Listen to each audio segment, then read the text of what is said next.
Una vez más, libro de Jeremías, capítulo 31.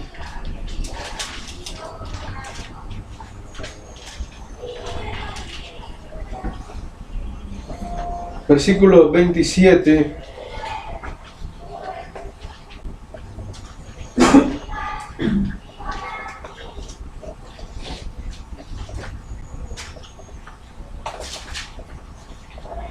Hasta el 32. Vamos a leerlo hasta el 33. La lectura completa de todo el capítulo es buenísima. Les recomiendo que la lean en sus casas. Jeremías 31, versículo 27 hasta el 33. Vamos a leerlo hasta el 34. Hay más para aprender del versículo 34 también, que lo vamos a meditar en esta mañana. Dice: He aquí vienen días, dice Jehová, en que sembraré la casa de Israel y la casa de Judá de simiente de hombres y de simiente de animal.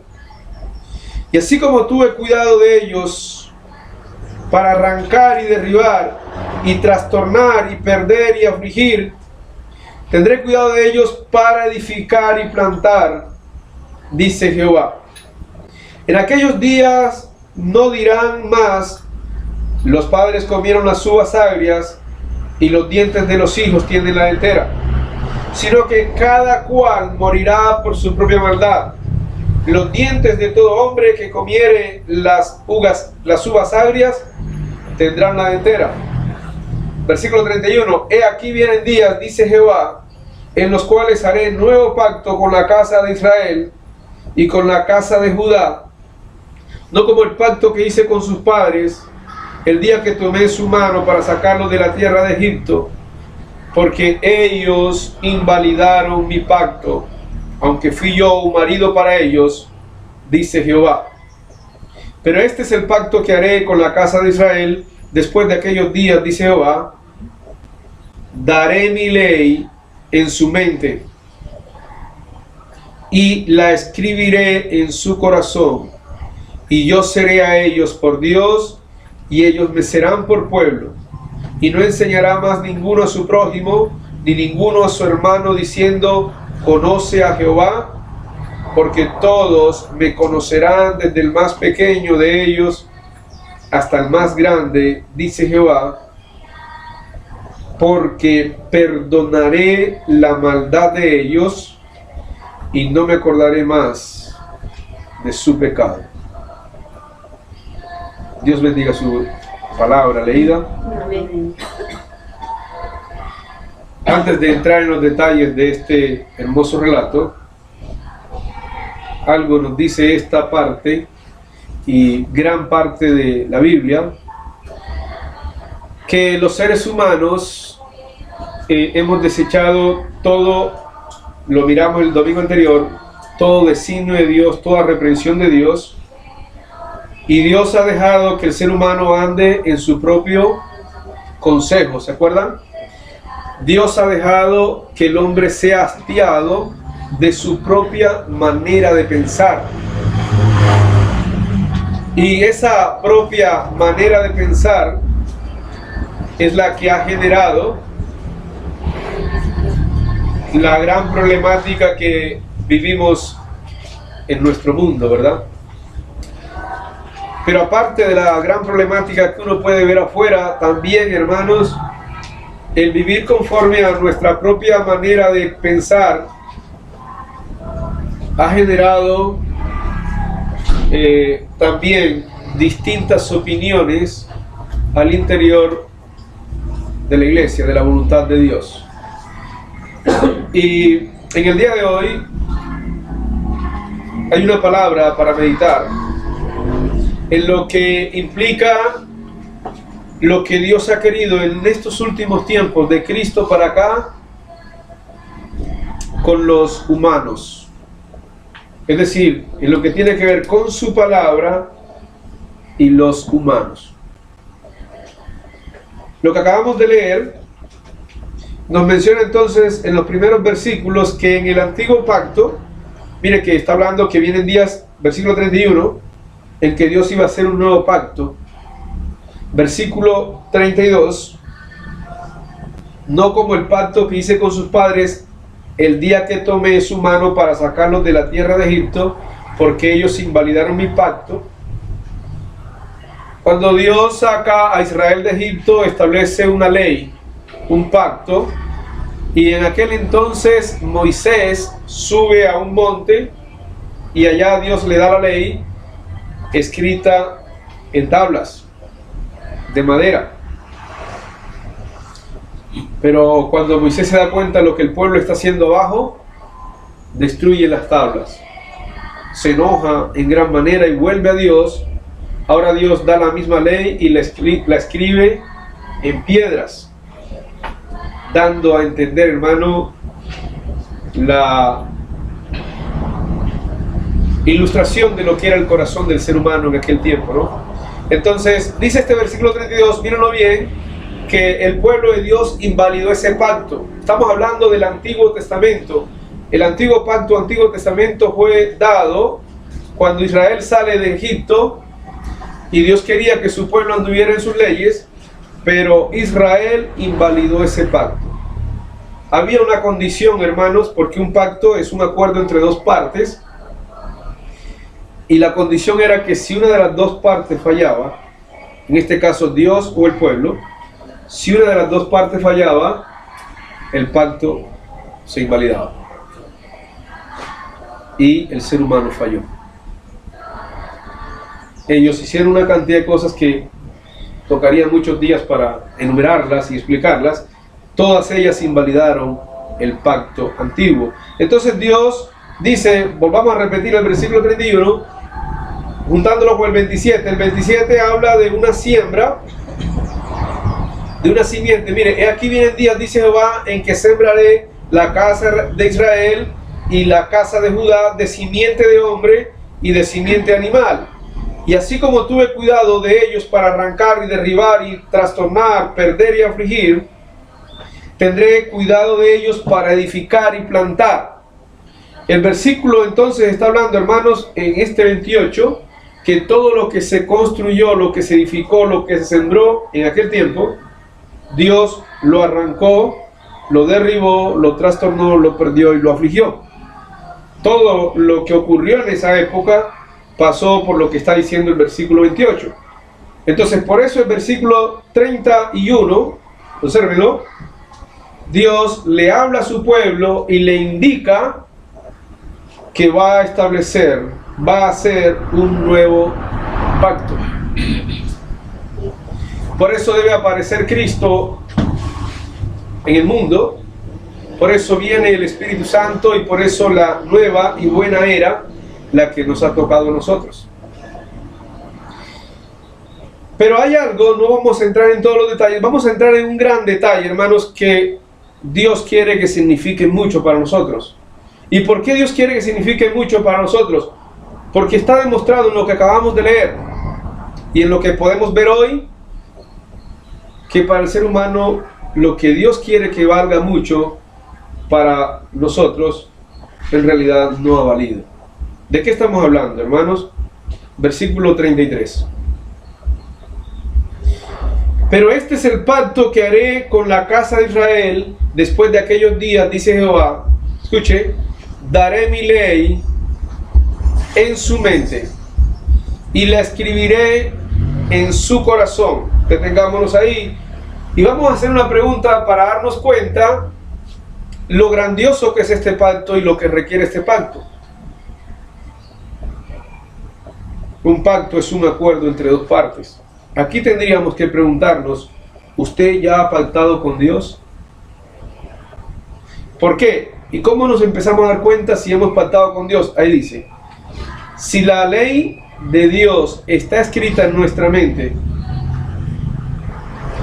y en nuestro corazón, ahí empieza a mostrarnos señales o síntomas de que estamos en el pacto nuevo que Dios ha establecido. Mire que allá fue en tablas y luego en piedras, después pasó a otros materiales. Hoy día nos ha llegado la palabra de Dios por medio de este libro, pero el deseo de Dios no es que esté acá. El deseo de Dios es que esté escrita, tallada, totalmente esculpida aquí en el corazón y la mente. Es decir, que usted crea, tema y obedezca cada vez que Dios toma su lapicero para escribir leyes en su corazón. Esto ya está mostrándonos que cada que Dios habla, Él quiere algo de nosotros para que pueda ser escrita. O sea, en otras palabras, no es que porque Dios hizo un nuevo pacto, ya toda la humanidad tiene su ley escrita en el corazón.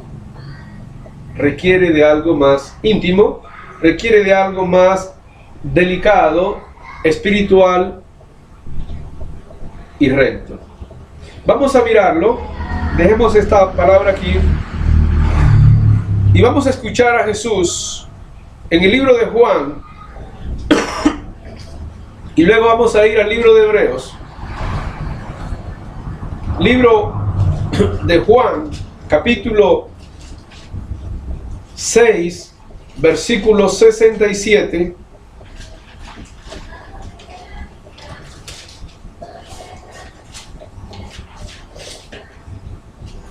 Perdón, 63.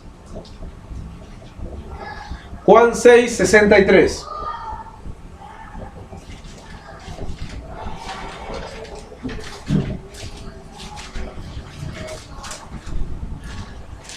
Dice el Señor Jesús: el Espíritu es el que da vida, la carne para nada aprovecha. Las palabras que yo les he hablado son espíritu y son vida. Vamos a meternos y a tenernos en estas poderosas y sensibles palabras de nuestro Redentor. Si usted lograra leer todo este capítulo 6, sobre todo los versículos 25 en adelante, las personas que están enfrente de Jesús, que son un promedio de 10.000, 5.000 el día anterior habían comido, porque Él multiplicó unos panes y unos peces, y ellos dijeron: wow, esto como que está bueno, invitaron más gente, ¿no? Y Jesús les dice ese día: ustedes han venido porque les di de comer ayer. Y les quiere demostrar que en su corazón la intención que los lleva a acercarse a Jesús es el pan material. Esto nos ilustra a nosotros una gran idea. Y la idea es que la intención con la que nosotros nos acerquemos a Jesús, de ella depende cómo recibimos la palabra. El estado y la intención, el estado de ellos era hambre y la intención de ellos era comer. ¿Pero qué? Panes y pescados, gratis, sin cocinar ese día. Y Jesús detecta esta intención. Miren el versículo 26 y 27 de ese capítulo 6, y ahí les habla claro, y por eso el 63 le dice: la carne para nada aprovecha. Esta expresión, hermano, está diciendo que todo lo que usted haga, tome y reciba, y que no provenga la palabra de Dios, no tendrá ningún provecho en su vida espiritual. Nunca. Usted podrá sentir satisfacción en muchas cosas, le llenarán muchas cosas, pero jamás tendrán el provecho que necesita nuestro espíritu para estar más cerca de Dios, con más vida y con más vigor espiritual. Entonces Jesús termina diciendo: las palabras que yo les he hablado, atención, son espíritu y son vida. ¿Qué quiso decirle Jesús a la humanidad de aquel entonces y a todo el mundo de hoy? Cuando usted se acerca a escuchar a Jesús y todo el contenido espiritual y glorioso de la palabra de Él, jamás se acerque a buscar datos históricos, geográficos, a medirla por significados. Jesús está diciendo algo muy contundente y está diciendo que sus palabras son espíritu. Por eso el apóstol Pablo, allá en la primera carta a los Corintios, en el capítulo 2, versículo 13 al 15, dice que para uno discernir la palabra espiritual, debe hacerlo espiritualmente para acomodar ¿qué? Lo espiritual a lo espiritual. La palabra de Dios no la podemos acomodar.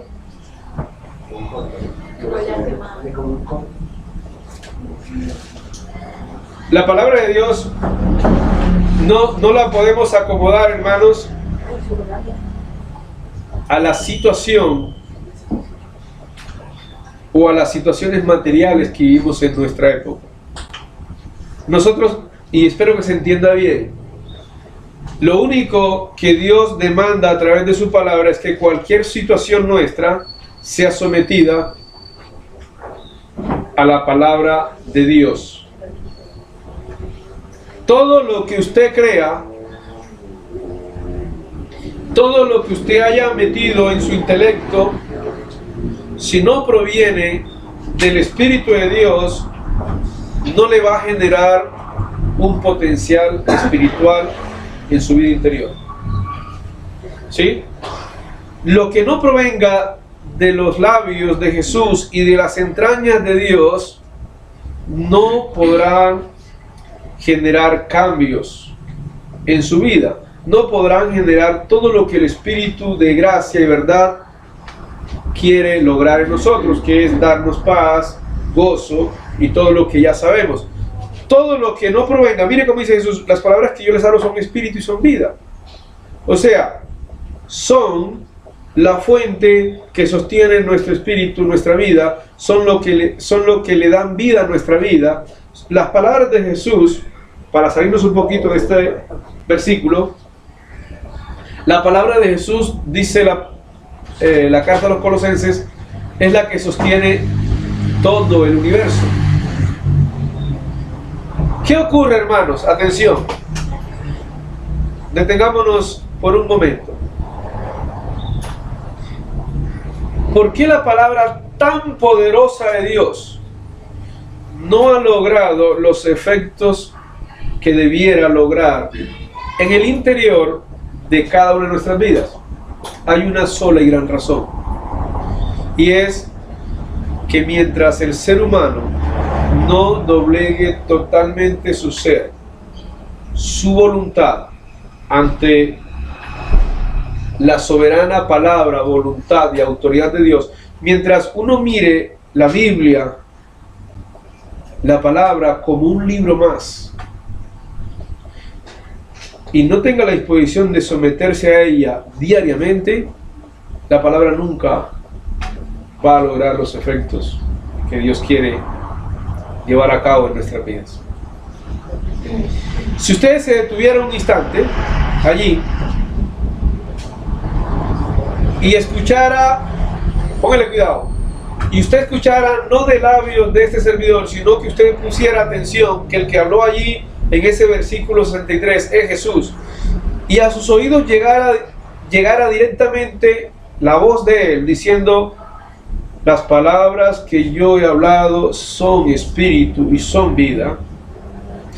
Y se acuerda de Jeremías, que allá dice que él esas palabras las quiere escribir en tu corazón.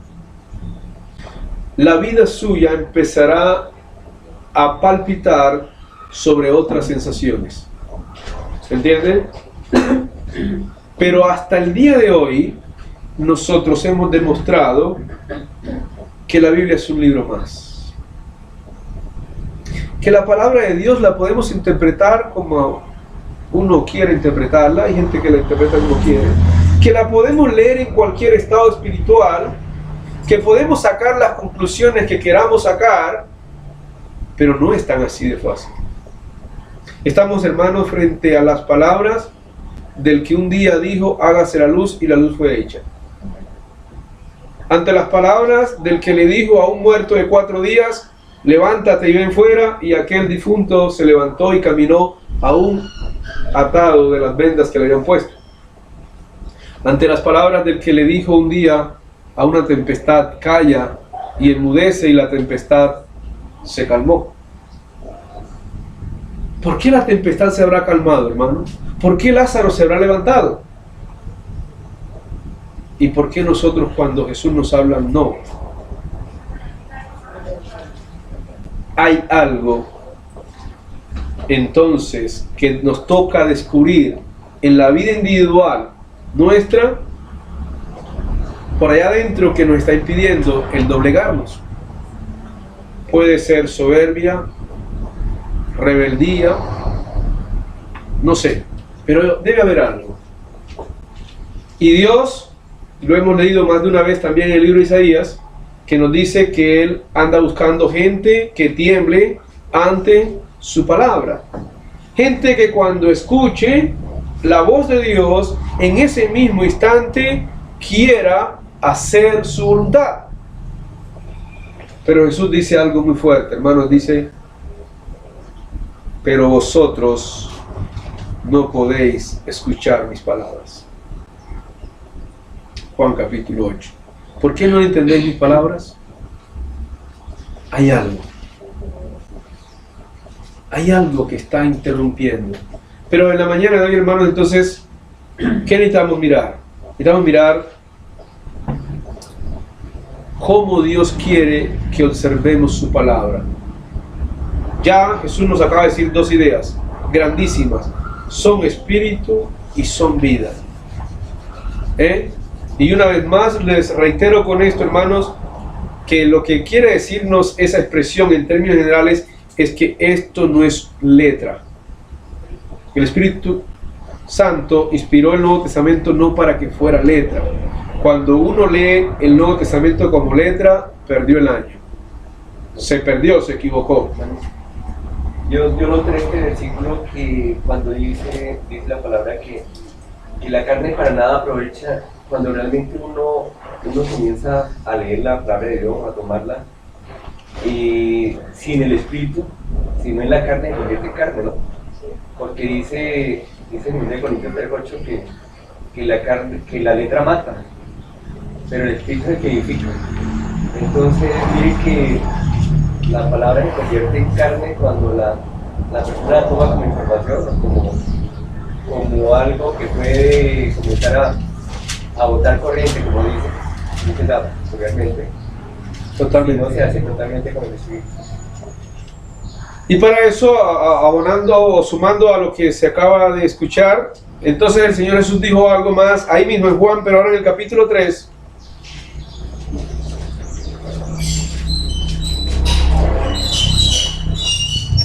Creo que algunos conocen la historia, la noche que Nicodemo llega al encuentro con Jesús. Versículo 6. No sé si resumo lo que el hermano acaba de decir. Dice: lo que es nacido de la carne, carne es. Y lo que es nacido del Espíritu, Espíritu es. ¿Pero de qué está hablando? Entonces vamos al versículo 3. Respondió Jesús y le dijo a Nicodemo, ¿verdad? De cierto te digo, que el que no naciere de nuevo es indispensable, o es algo más el nuevo nacimiento. Si el que no naciere de nuevo no puede ver el reino de Dios.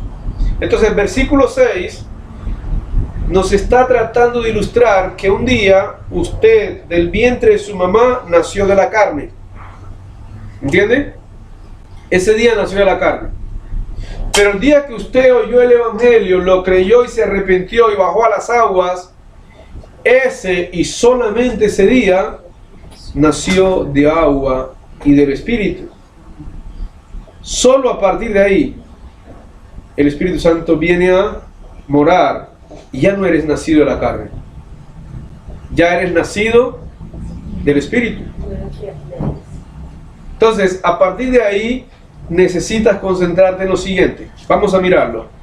Muchos pasajes, dijimos Hebreos, y luego vamos a Corintios, 2 Corintios. Hebreos capítulo 12.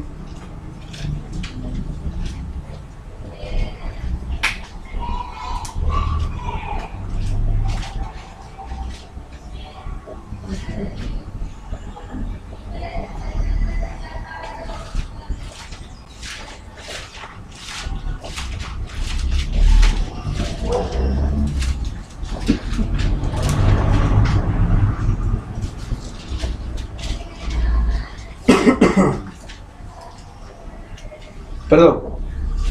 Capítulo 4, versículo 12. Hebreos 4, 12. ¿12 qué? Capítulo 4, versículo 12. Versículo algo conocido también. 4, 12.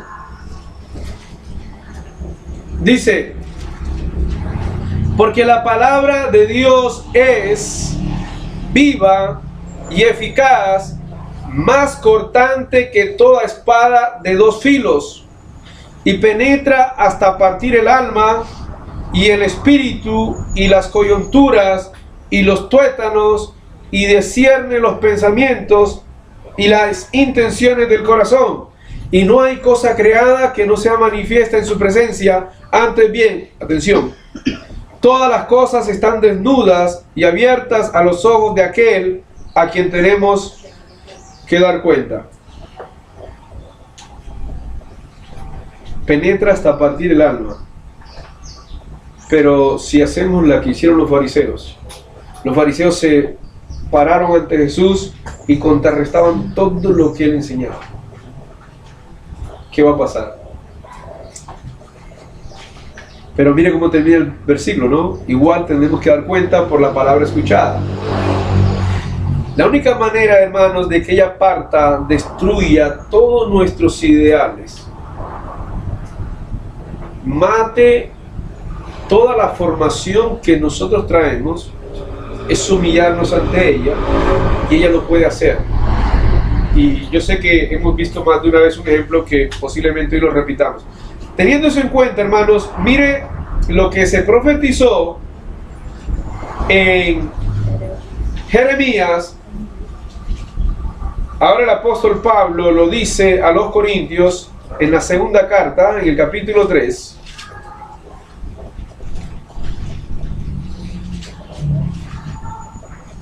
Vamos a leer los primeros 3 versículos.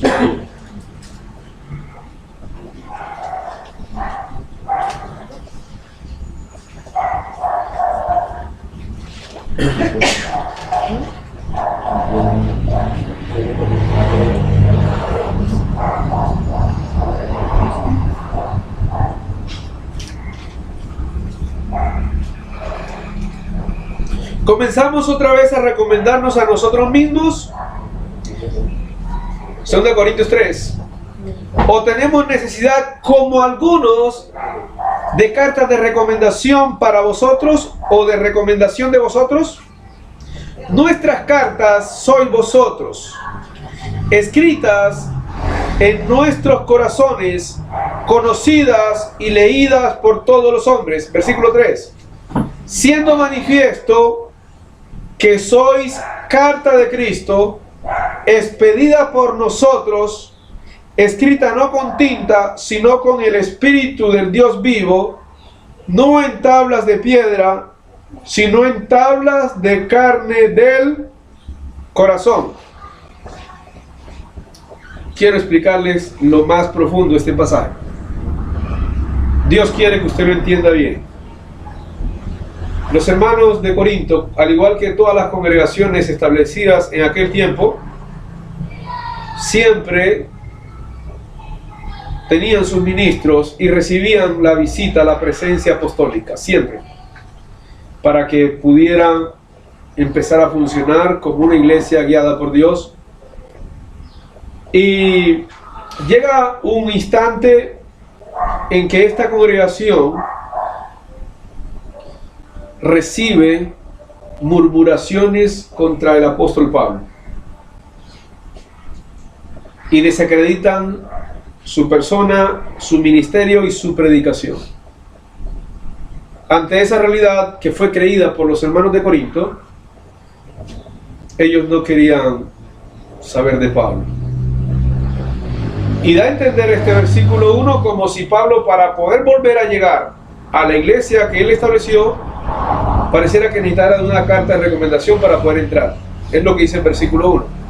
Como si necesitara de una carta. Era tan grande el daño que ya se empezaba a hacer desde aquellos tiempos por parte del diablo, al interior de las congregaciones. Pero, como en algunas otras ocasiones me habrán escuchado, mientras los apóstoles estuvieran vivos, ningún intento de estas manifestaciones del ministerio de iniquidad podían progresar, porque la presencia apostólica era, hermanos, letal contra cualquier intento del engaño. Sí, después que murieron los apóstoles, bueno, pasaron muchas cosas, ¿no? Entonces, él dice algo que los corintios deben entender y nosotros debemos captar y también creer. Dice, versículo 3, siendo manifiesto que sois carta de Cristo. ¿Entienden esa expresión? Es como si las cartas escritas en el Nuevo Testamento no debieran estar en un papel, debieran estar en el corazón. Pero observe cómo dice, expedida por nosotros. Los ministros, ahorita lo vamos a ver, fueron dejados por Dios para que Dios usara su tinta del Espíritu y poder escribir. Mire cómo dice, expedida por nosotros. ¿Quiénes son nosotros aquí? Cuando usted lea a nosotros en esta carta, o léanos en esta carta, se está refiriendo a tres personajes. ¿Sí? Al apóstol Pablo, ¿lo quiere ver? Ahí en el capítulo 1, versículo 19. Ellos son los que escriben esta carta. Lógico, la inspiración la recibe Pablo, pero los tres forman parte de un gran ministerio. En el 1.19 lo tiene. Ahí, sí, en la misma carta, 2 Corintios, en el 1.19. Porque el Hijo de Dios, Jesucristo, que entre vosotros ha sido predicado por nosotros, miren nosotros. ¿Quiénes son nosotros? Por mí. ¿Quién es mí? Pablo, ¿verdad? Silvano y Timoteo, no ha sido sí y no, mas ha sido sí en él. Aclaro esto, hermano, porque a veces uno lee nosotros y se mete en la colada. Y si usted se mete ahí, va a entender mal las escrituras. Pablo era un apóstol, Silvano era un profeta y Timoteo era un evangelista. Entonces, yendo al capítulo 3, versículo 3, volvamos a mirarlo, 3.3, dice, siendo manifiesta que sois, ese sois, ¿quién es? La iglesia. Ustedes son carta de Cristo, la iglesia, no Pablo, Silvano y Timoteo, o sea, ustedes son la carta. Ahora dice, expedida por nosotros, pero escrita por quién? Escrita por quién, dice aquí en el 3.3, escrita no con tinta, sino con el Espíritu del Dios vivo. Esto es profundo, hermanos. ¿Por qué la importancia de los ministerios y de los ministerios establecidos por Dios? Porque los ministros son la herramienta de Dios para que se pueda escribir las leyes en el corazón de la iglesia. Vamos a mirarlo en otro pasaje ahora. Vamos a Efesios capítulo 4. ¿Cómo hizo Dios para que los ministros llevaran a cabo esta realidad? Vamos a hacer esta lectura, Efesios 4. Vamos a leer el 11 y luego nos vamos a volver. Y luego vamos a adelantarnos. ¿Listo? Efesios 4, versículo 11.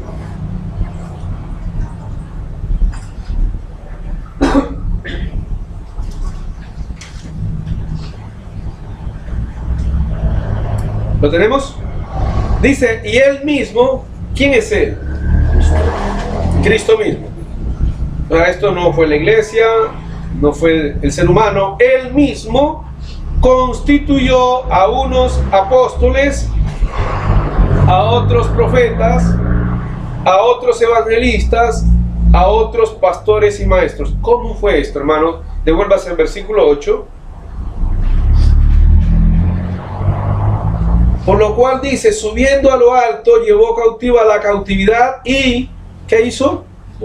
Dio dones a los hombres. Los ministerios son establecidos por medio de los dones. Entonces, cuando usted leyó allá en Jeremías que no enseñará ninguno a ninguno, aquí tenemos el cumplimiento. El Espíritu de Dios mismo, al establecer los ministerios, y ya lo vimos allá en 2 Corintios, este sería el método divino de Dios para poder escribir la ley en el corazón de cada cristiano. Pero habría que estudiar más a fondo, con más tiempo después, todo lo que tiene que ver con los ministros. ¿Sí? Entonces, ¿para qué Dios dio dones y para qué estableció ministerios? Ya dijimos, ¿verdad? Para escribir, ¿con cuál tinta? ¿Ya se les olvidó? La tinta del Espíritu Santo. Acá, en las tablas de carne, del corazón nuestro. Ahora miren el versículo 12 mismo. ¿Con qué propósito, hermanos? Versículo 12. ¿A fin de qué? Perfeccionar a los santos. ¿Para qué? Para que se pueda hacer la obra. Para que pueda haber los ministerios. ¿Y para qué más? Para la edificación del cuerpo de Cristo. En un proceso que es mencionado en el versículo 13, hasta que todos lleguemos. Pero esto, hermanos, se perdió en el transcurrir de los tiempos. La gente no siguió dejando que Dios escribiera sus leyes en el corazón por medio de ministros establecidos por Dios. Esto lo distorsionaron en el transcurrir del tiempo, y la historia nos muestra ministerios establecidos no de acuerdo a la voluntad de Dios, ministerios que no aparecen en la Biblia. Por lo tanto, muchas cosas cambiaron. Entonces, esa es la gran razón por la cual cada quien interpreta la Biblia a su manera, y cada quien establece la iglesia que quiere establecer y la enseña de cualquier manera. Porque el orden glorioso del nuevo pacto que Dios prometió, y la primera ley de ese nuevo pacto, es que Él escribiría sus leyes, las de Él, en los corazones. Entonces, vamos a pasar ahora a mirar si los apóstoles hicieron esto. Ya medio lo miramos que sí, pero vamos a mirarlo más concretamente, cómo ellos lo hacían, cómo ellos cumplieron ese papel de ser los expedientes de estas cartas, pero que realmente el que estaba escribiendo era ¿quién? El Espíritu Santo. ¿Sí? Nunca olvide esos dos detalles que aparecen en 2 Corintios. Expedidas por nosotros, dice Pablo junto con Silvano y Timoteo, pero escrita por el Espíritu Santo. ¿Sí? ¿Por qué, hermanos? Porque los ministros, según 2 Corintios, también son colaboradores. Dice 2 Corintios capítulo 5, en los versículos 19 y 20. Vamos a mirar en Hechos 2, un pasaje que no sabemos a la saciedad. Hechos capítulo 2, en el versículo 42. Hechos 2, 42.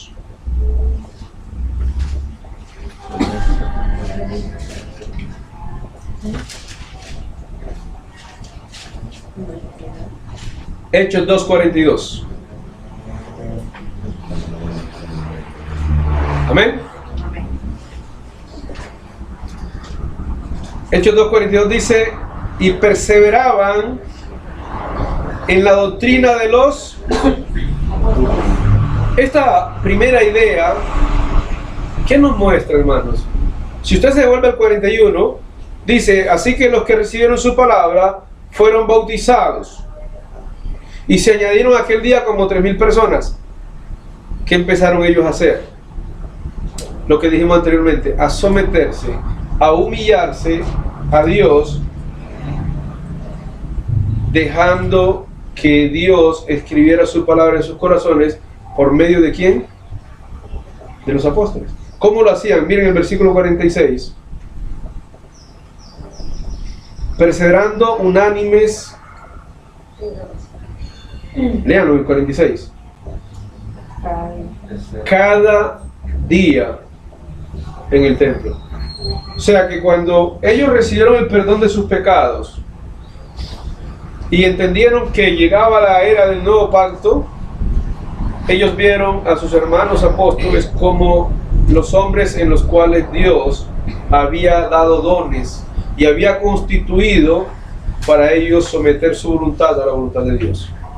Y esto hizo, hermanos, observe bien el 46, usted puede observar todos esos versículos, que ellos vivieran de la manera que podemos presenciar ahí. ¿Cómo vivían ellos, hermanos? ¿Qué dicen los versículos 43, 44, 45? Mire la primera frase del 43. ¿Cómo vivían ellos? ¿Con qué? La primera frase del 44, ¿cómo vivían? Juntos. La primera frase del 45, vendían sus propiedades. La primera frase del 46, perseveraban unánimes. ¿Qué pasó con todo esto, hermanos? ¿A dónde quedó? ¿Por qué hoy el pueblo de Dios no persevera unánime juntos, como ellos sí lo pueden hacer? 3.000 personas, juntas. Ahora aquí estos 3.000 son varones nomás. ¿Cuántas mujeres habría? Casi siempre hay más mujeres que hombres, ¿cierto?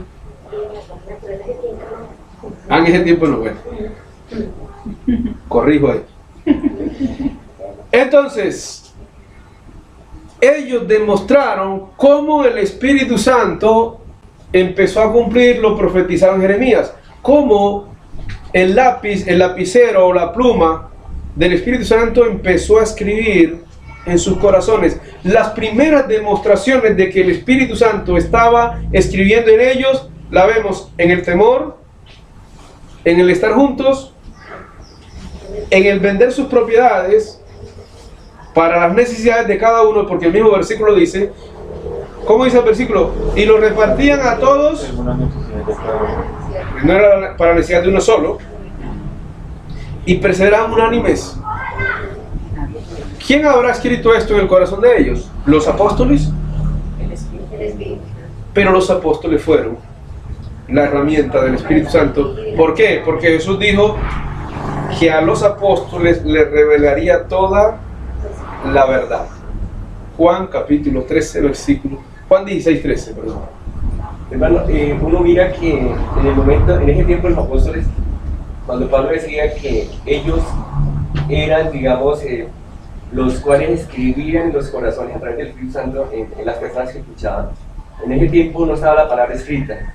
Entonces, a través de los apóstoles era escrita en los corazones de los creyentes que estaban reunidos. Ahora está escrita, ¿verdad? Ahora está escrita. Entonces, mire que hoy en día... Pero necesitamos el mismo proceso. No, pero mire que hoy en día, ¿qué necesitamos? El Espíritu Santo es el que escribe en nuestros corazones y nosotros leemos la palabra con un corazón abierto.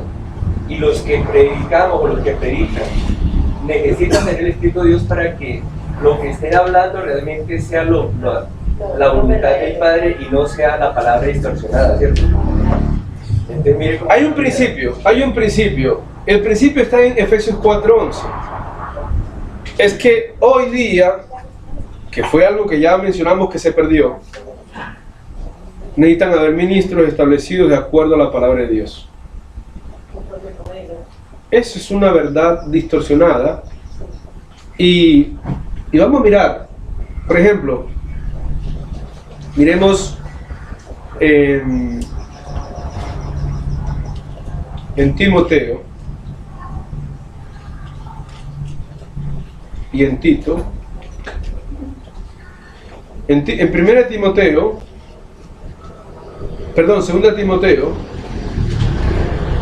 un legado hermoso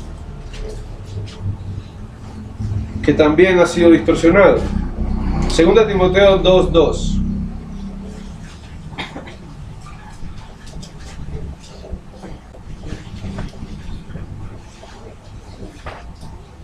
Hoy vamos a dar unos minutos más para que se entienda todo y no quede la idea en el aire. Dice, lo que has oído, Timoteo, ya habíamos dicho, es un evangelista Pablo lo deja en una congregación y le pide que haga este trabajo. Lo que has oído de mí ante muchos testigos, ¿qué debe hacer él? Esto encarga a hombres fieles. Ahora miren esto, miren estas dos virtudes que deben reunir. Fieles que sean idóneos para enseñar también a otros. Desde la eternidad, hermanos, porque esto no se lo inventó Pablo acá en la tierra. Desde la eternidad este modelo ya estaba diseñado, ¿sí? Y lo podemos ver, hermanos, que lo que Pablo está diciendo, mire que le están mencionando virtudes que debe tener, y observe cómo termina a partir del versículo 22,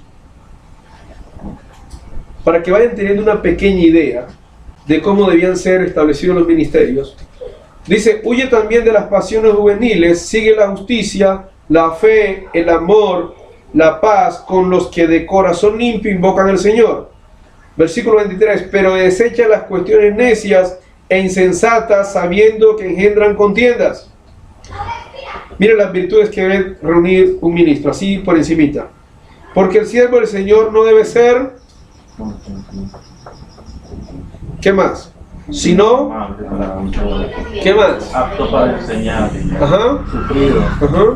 que con mansedumbre corrija a los que se oponen, Ajá. por si quizás Dios les conceda que se arrepientan para conocer la verdad Y escapen. y escapen del lazo del diablo en que están cautivos a voluntad de él. Esto es por encimita. Mire todo el potencial espiritual que debe tener desarrollado alguien que va a ministrar. ¿Sí? Pero ¿qué ha pasado? Vuelvo a repetir, en que en el transcurso del tiempo se han establecido ministros de cualquier manera, sin este potencial, y por eso, hermanos, es a veces casi que imposible encontrar mansedumbre. Es casi que imposible. ¿Qué más hay que encontrar en un ministro?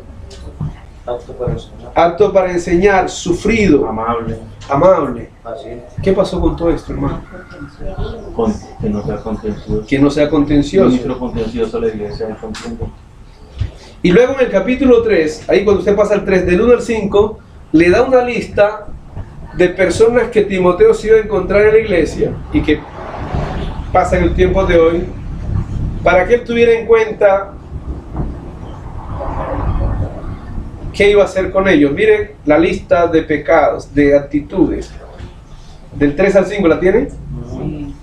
Y mire cómo les dice en el versículo 5, que tendrán apariencia de piedad, pero negarán la eficacia de ella. A estos, ¿cómo así que a estos evita? Devuélvase al 2.2, por favor, para que entienda bien la idea. En el 2.2, ¿qué le dice? Lo que has oído de mí antes. Esto encarga, ¿a quién debe encargarle el ministerio? A hombres que sean como fieles, mansos, ahí está la lista que hicimos. Pero ¿a quiénes debe evitar para el ministerio? A los que manifiesten cualquier síntoma de lo que aparece acá. Así que la idea, hermanos, de establecer ministerios no es simplemente usted se encarga de esto, usted se encarga de esto y usted hace esto. Y eso es lo que ha dañado al cristianismo. Bueno, mire que frente a la carencia tan grande de ministerios realmente conformados conforme Dios manda, la voluntad de Dios y ese ejemplo que dieron los apóstoles, hoy las personas necesitamos más acercarnos más a Dios a través de su palabra y alejarnos más de las religiones, porque la gente busca aquí y allá y no encuentra realmente un ministerio bien formado, son muy escasos. Entonces, ¿qué es lo que uno debe hacer? Es acercarse más a Dios, poner los ojos en Jesús, como dice la palabra, y realmente el Espíritu de Dios está en la palabra, es buscar a Dios a través de la palabra. eso es una idea. Pero hay otra contundente que Jesús dijo. En Juan 9, en Mateo 9:35 en adelante, él dice: la mies y los obreros, ¿qué hay que hacer? Para que el Señor, pero para que el Señor establezca nuevamente. La tarea, hermanos, y ahorita vamos a leer un pasaje que Dios está haciendo aquí en esta población, es volver a restaurar todo el andamiaje espiritual del nuevo pacto, en que la palabra vuelva a ser escrita en sus corazones, pero con verdaderos ministros. Observen este perfil, ahí mismo en 2 Corintios, donde estábamos hace rato, en el capítulo 6.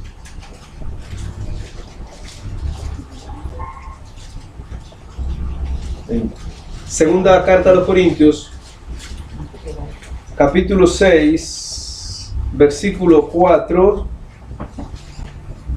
Les doy un dato no menor. Esta segunda carta a los Corintios, del capítulo 1 hasta el capítulo 7, escuchen, del capítulo 1 al capítulo 7, habla de cómo debe ser un ministro. Todos esos capítulos, algún día Dios permita que los estudiemos, pero aquí los vamos a leer de una manera que el Espíritu Santo como que los ha resumido.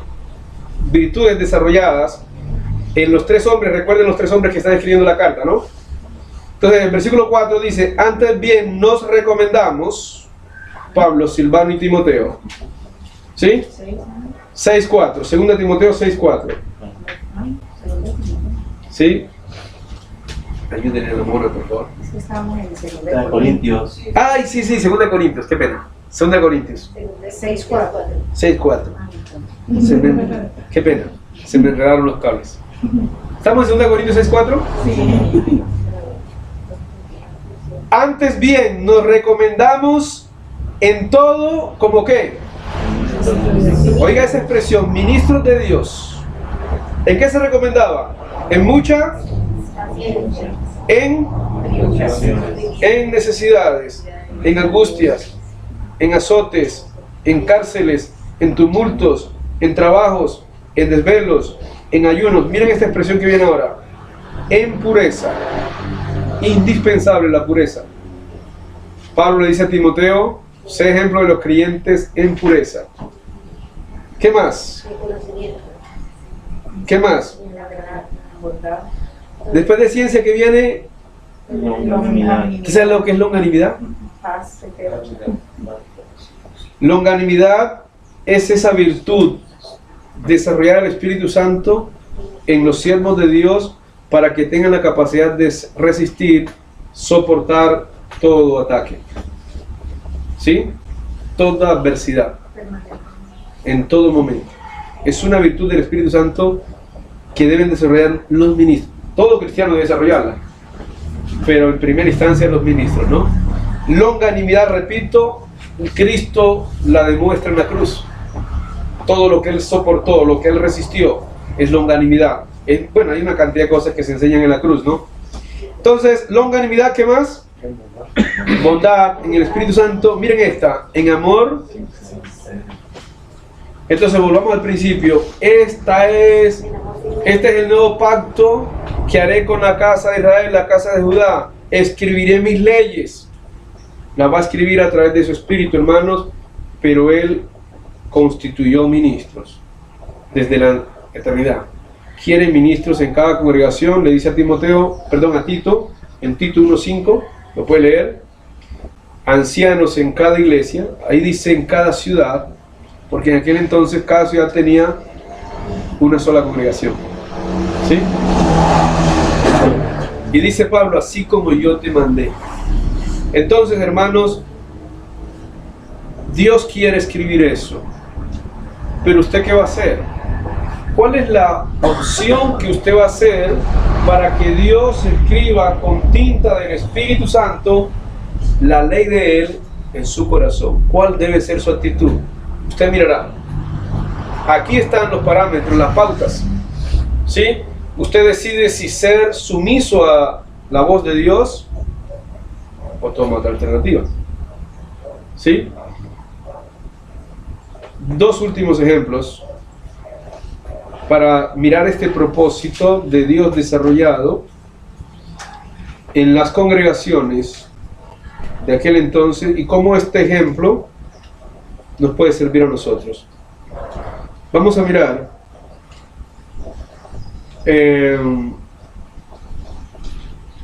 Primera de Timoteo. Ahora sí, Primera de Timoteo.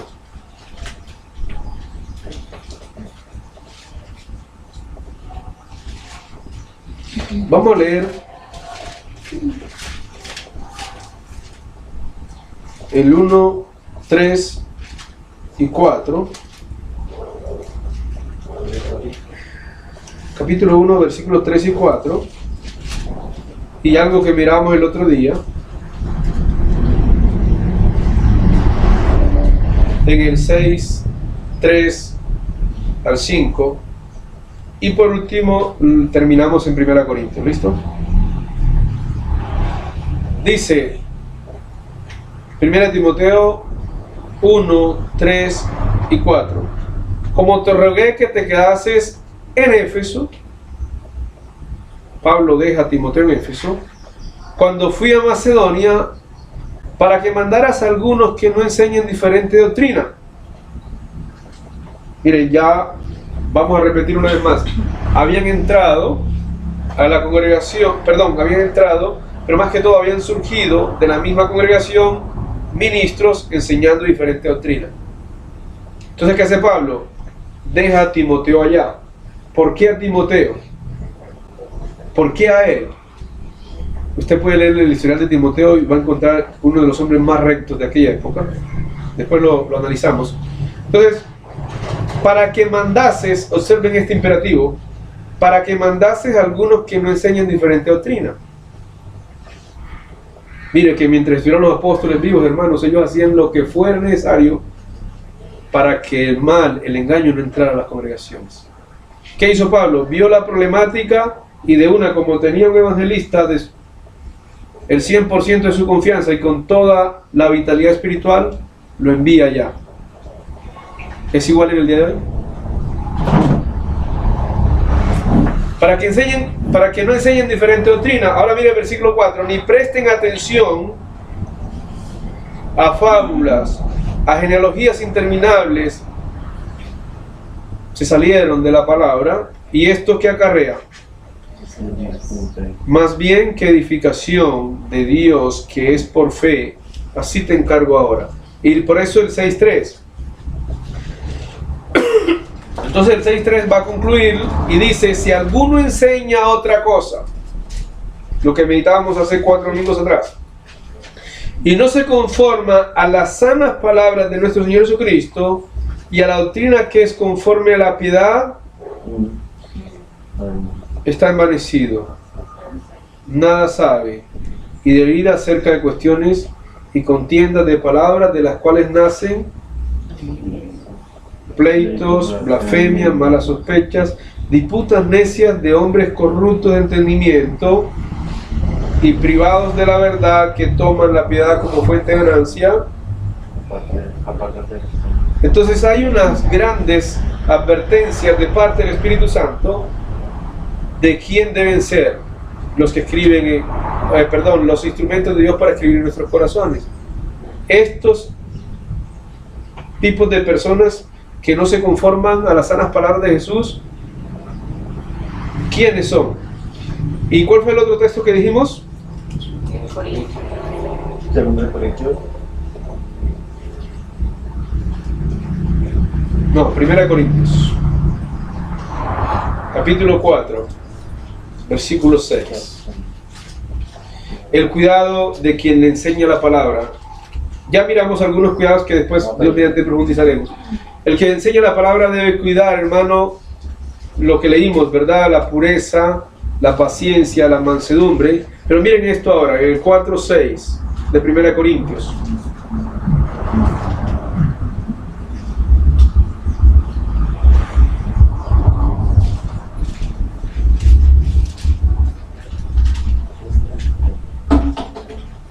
¿Cómo dice el apóstol Pablo acá?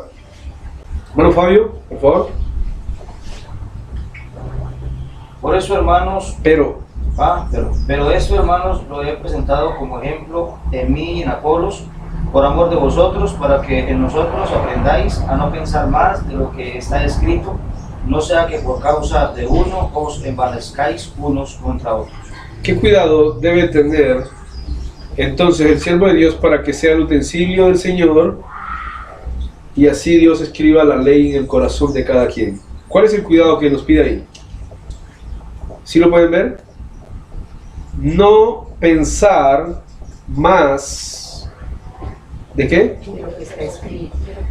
Mientras este servidor, Dios le permite estar acá, debo tener ese sumo cuidado. ¿Sí? No pensar más de lo que está escrito. Pero como dice el apóstol Pablo, mire cómo dice, pero esto, hermanos, lo he presentado como ejemplo en mí y en Apolos. Un ejemplo que él nos dejó, a no pensar más de lo que está escrito.